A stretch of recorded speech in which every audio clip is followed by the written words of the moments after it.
حياتي غير،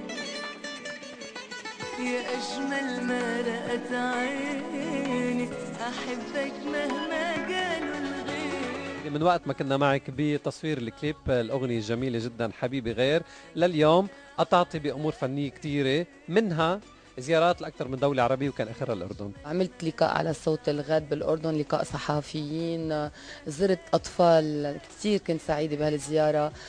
كمان دعوة كان من نادي اللايونز لأطفال الموحدين. شغلة كثير حلوة إنه بيفرجوك الطفل الموحد كيف بيخلوه ما بيعرف يعمل شيء، بتعرف لانه هم بيكبر بيعلموه كيف يتحمم كيف يكتب، رغم انه هو ما بيقدر، يعني وصلوه لمرحله وفرجوني هل لهم 10 سنين عندهم وغنوا لي حتى، يعني حفظوهم وكيف صاروا يكتبوا وكيف صاروا يقروا. فكنت كثير سعيده بهاللقاء. باسكال حبيبي غير، هل العمل قدمتيه عينه من عملك الجديد؟ قد ايه سعيده من نجاحه اللي مثل ما سمعت انك ما كنت متوقعتيه هالقد؟ حلو انك تعمل، يعني يمكن بيفكروا الناس لما بتعمل خليجي لازم يقول انه الخليجي تكون لابس خليجي وعمل خليجي، لا هيدا حلو انك تكسر بهيدا الشيء. اي اكيد هيدا عينه من الالبوم الله رد.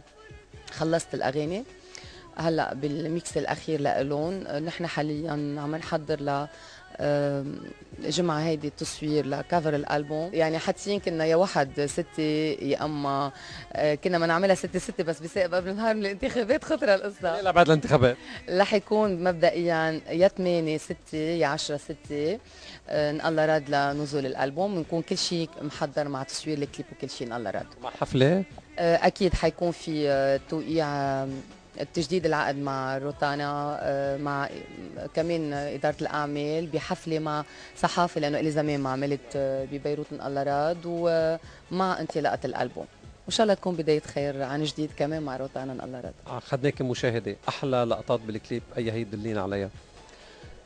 أنا كله كنت حبته، بس أنا شو بحب حالي أكتر شيء بالكليب، بحب حالي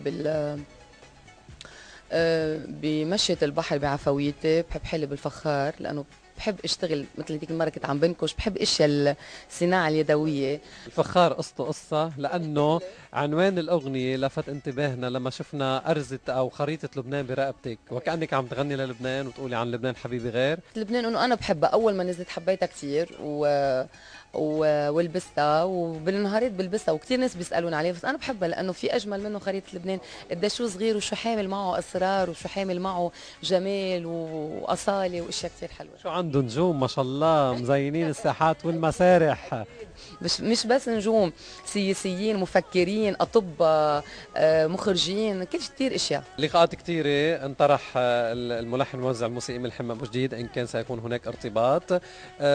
رحبت بالفكره مع انك ما اكدتي، وباللقاء الاخير معه ايضا هو رحب بالفكره كمان ما نفى. هذا بيعني انه بالايام المقبله حتعنوا الخبر السعيد. انت جاوبت منك لوحدك انه مش غلط ان كان ملحم او غير ملحم، نهار حاعلن حقول مين فقط لا غير بس. هيك كان اللقاء مع الفنانة باسكال مشعلاني وما يخص الفن والقلب والسفر والحفلات. باسكال نتمنى لك كل التوفيق، وسلفا ألف مبروك تجديد العقد مع شركة روتانا بالأيام المقبلة. كان معكم عماد هواي، روتانا بيروت، وعودي.